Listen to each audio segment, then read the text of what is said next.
kondisi bantuan saat ini untuk masyarakat. Karena kan wah, datanya nggak solid dan lain-lain. Fenomenanya terlalu banyak. 97,7% bantuan uang dari APBD 2 itu sudah begitu cepat. Hanya jangka waktu 3 hari terserap.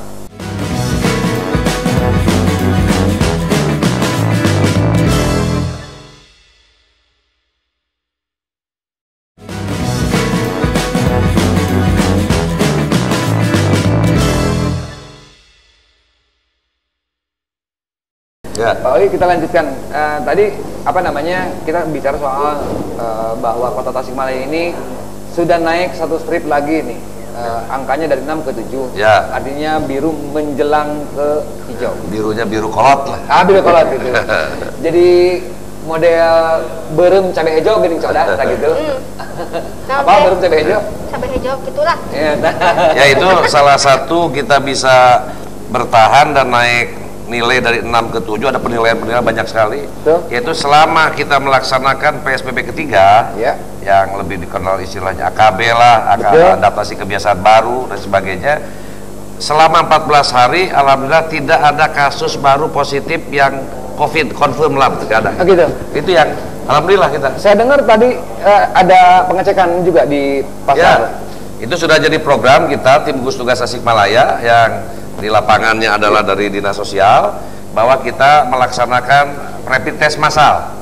Ada beberapa nanti, sudah dari kemarin. Pertama pasar dulu yang banyak, pasar Pancasila kemarin tadi, 100 di rapid. Alhamdulillah hasilnya rapid test semua negatif. Betul. Tadi siang ya Pak Kadis, itu di pasar Cikurubuk 100 di rapid semua. Alhamdulillah semua negatif. Artinya pengunjung dan pedagang? Ya, itu di random aja. Di random. Artinya kita ambil random di mana, biar nanti ada beberapa sampel-sampel titik-titik, dan itu nanti yang menentukan tim Dinkes. Nah, tim Dinkes itu punya tim surveillance. Arah mana, yang kuning di mana, yang merah di mana, yang daerah ini kan tidak lepas dari PDP, ODF, ya, termasuk ada perjalanan, ada data-data. Orang yang sedang perjalanan keluar kota ada datanya semua. Jadi tidak asal kita menentukan saja di mana. Nanti Dinkes dengan tim surveillance-nya menentukan titik ini, titik ini, titik ini. Minimal itu menggambarkan representatif daripada kondisi COVID-19 di Kota Tasikmalaya. Betul.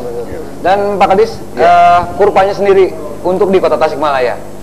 Ya, alhamdulillah seperti yang saya disampaikan tadi oleh Pak Wali, memang Kota Tasikmalaya itu kurvanya itu sebelum PSBB itu kita paling cepat merahnya di Priangan Timur, sempat panik juga kita gitu.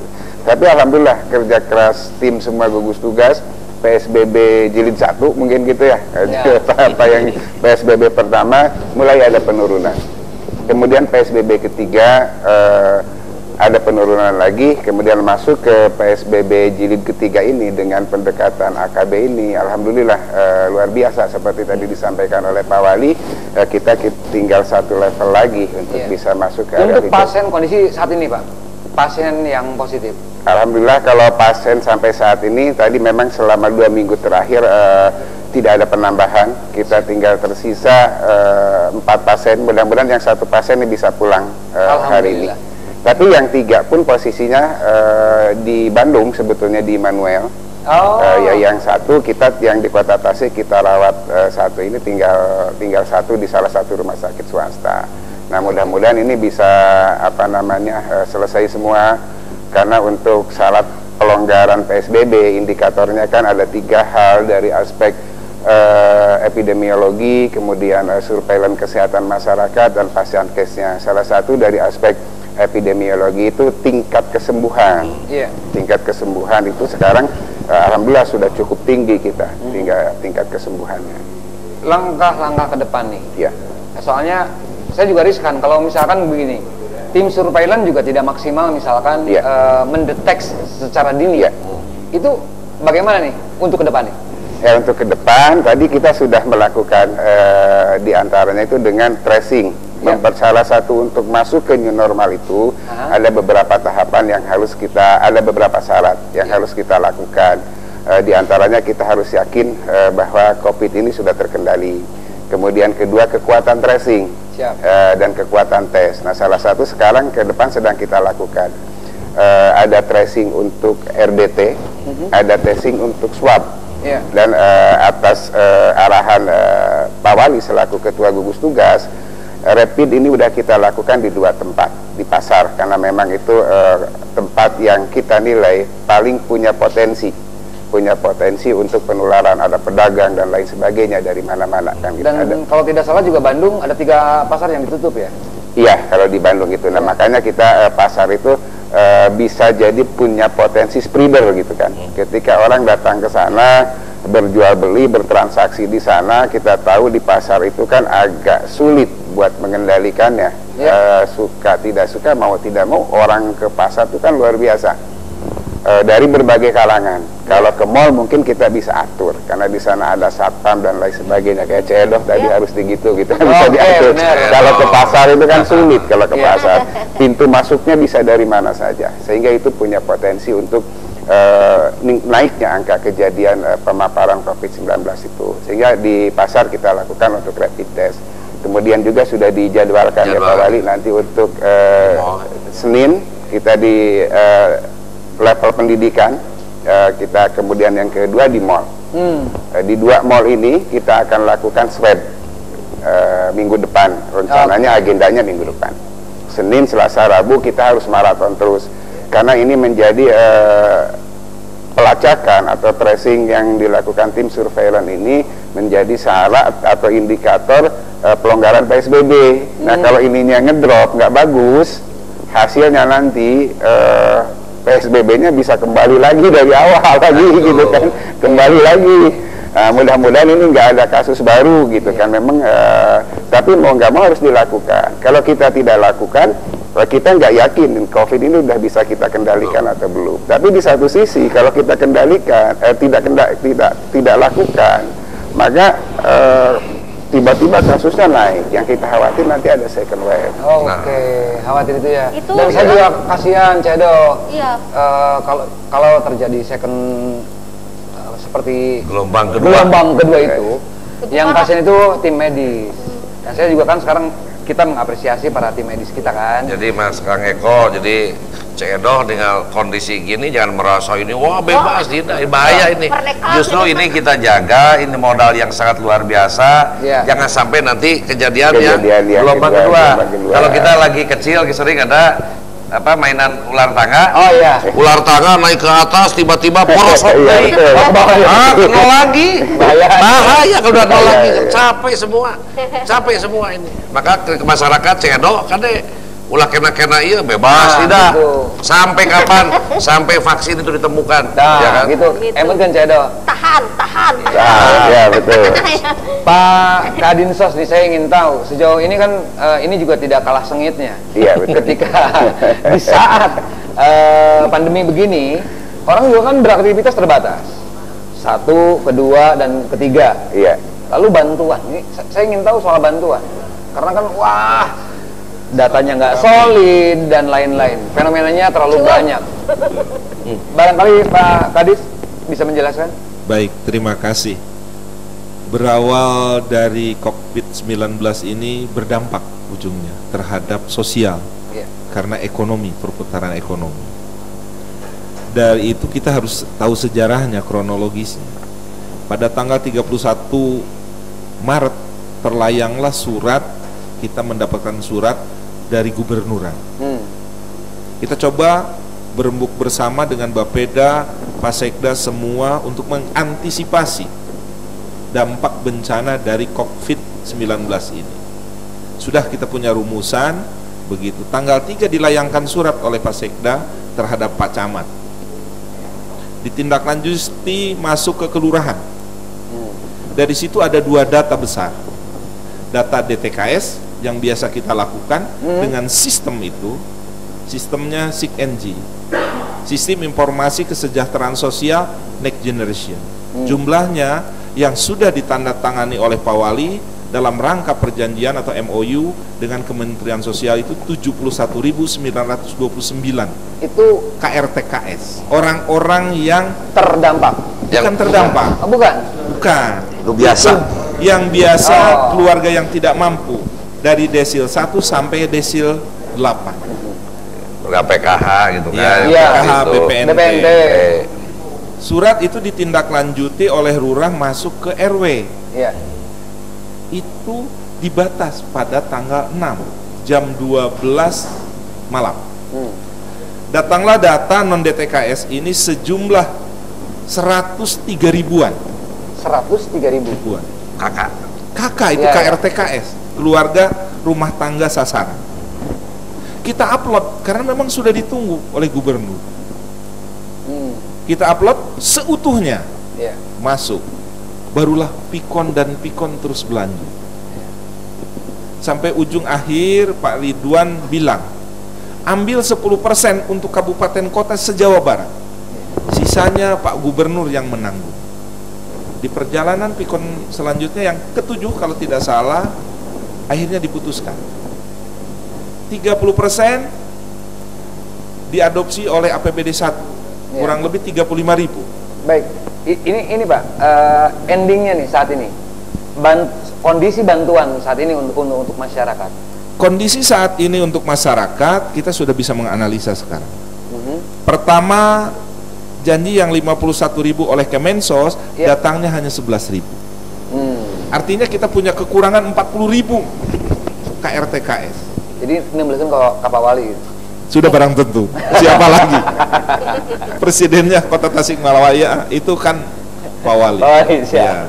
Yang kedua, bantuan dari APBD 2 yang jumlahnya 35.000 sampai putaran ini harus masuk ke putaran 2 masih tersisa 5.000 KRTKS.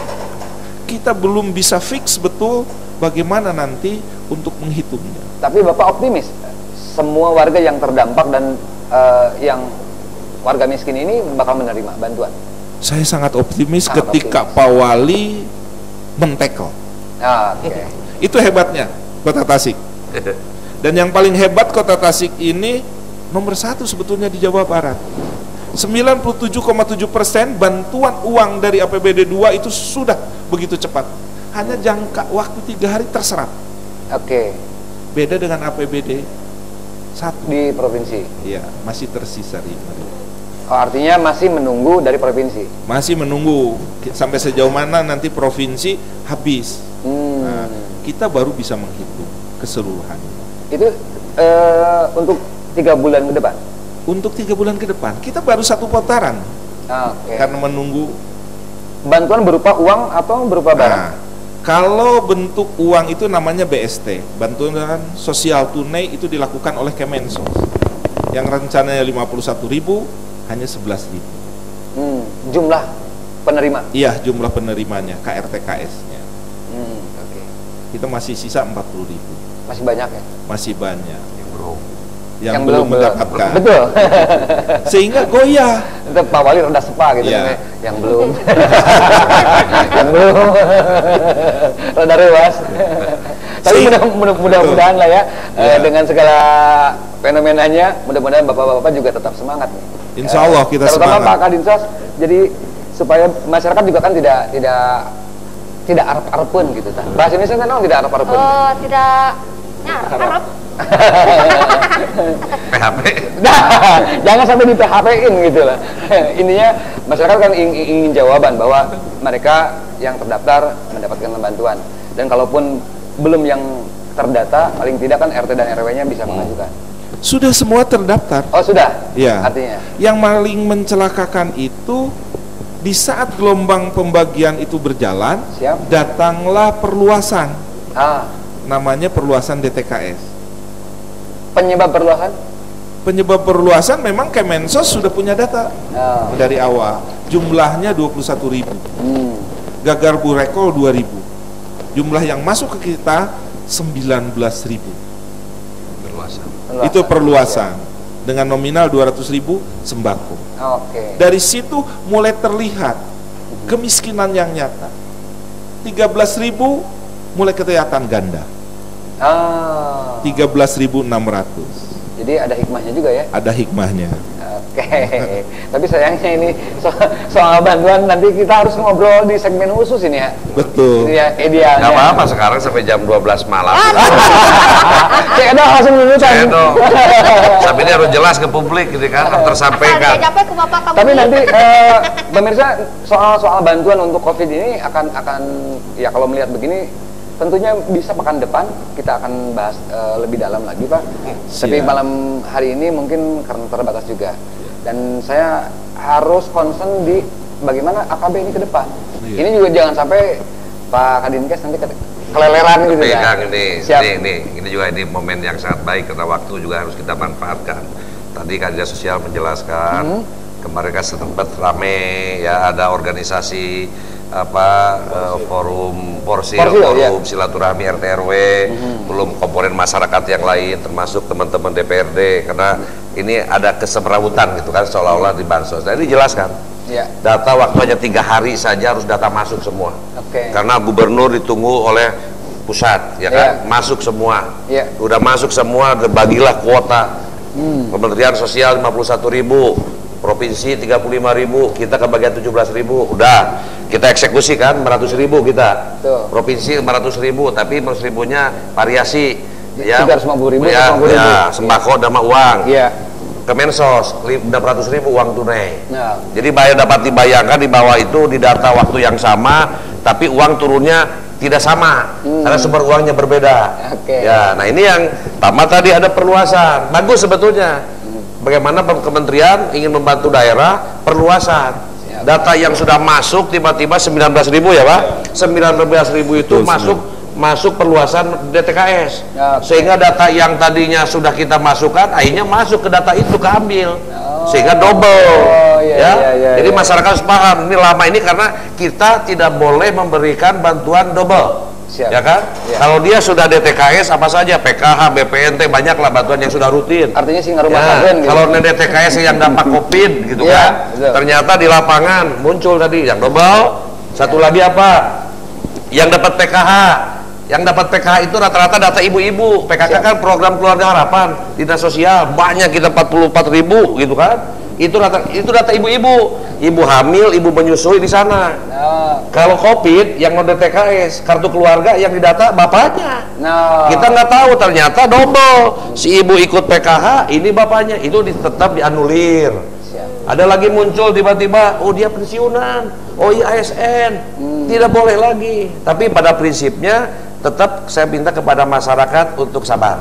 Ya, pemerintah sedang menyelesaikan. Kita sudah bicara dengan tim gugus tugas. Kita juga akan disampaikan di DPRD, teman-teman. Karena kita juga ada anggaran yang kita siapkan untuk bansos, gitu kan. Memang mohon maaf, kita supaya jelas anggaran APB untuk bansos COVID semacam ini dari 66 miliar kita alokasikan. Itu dalam BTT, anggaran tanggap darurat di sana, 42 miliar ini untuk bansos.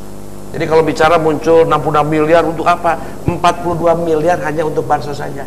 Sisanya 26 kita sudah 2 bulan kita beli APD, persiapan, tempat-tempat semua kita. Jadi saya harap memang ini sangat berat dinas sosial karena bagaimanapun data semua, yang penting sabar semua masyarakat. Kita ada solusi nanti. Sehingga kalau sampai nanti Kemensos sisanya tidak terselesaikan, insya Allah kami pemerintah akan menyelesaikan. Tapi kita tunggu saja sampai nanti tanggal berapa Pak? Tanggal 18. 18 Kemensos akan mengevaluasi gitu kan. Mudah-mudahan saja. Pak. Sabar nanti, semua ya. Abang, nanti kita lanjut saya mau ke belakang. Iya sekalian. Tunggu dulu, jeda dulu dong. Oh jeda dulu. Pemirsa, mana kamerana yuk? Oh neta. Sakedap deui nya abi bade ka dieu deui, ayeuna bade ka ditu heula dah.